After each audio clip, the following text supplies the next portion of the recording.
во-первых, я благодарю то, что этот проект сегодня полностью реализован и стал таким местом, где и от мала до велика все ходят, интересуются, получают очень много информации об истории нашей страны, нашей республики. И это очень важная задача вообще знать свою историю. История – это тот двигатель, который формирует в сознании людей тот повод для развития. Поэтому я сегодня, конечно, рад этому и в том плане, что я причастен к этому проекту.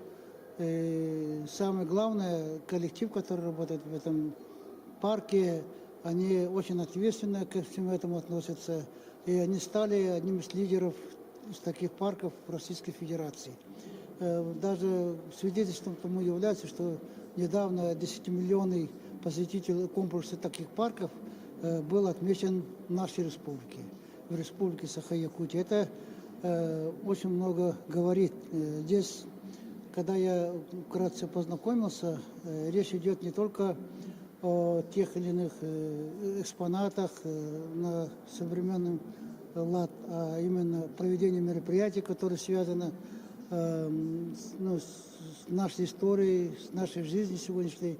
Я здесь много видел молодых людей, детей, ну и, соответственно, ветеранов, которые гордятся, что у нас здесь отражены все этапы жизни государства, те или иные события, к которым были причастны эти ветераны. Поэтому сегодня я думаю, что парк свою задачу в полном объеме решает и реализуется то, что мы наметили в начале, скажем, формирования этого парка. Спасибо.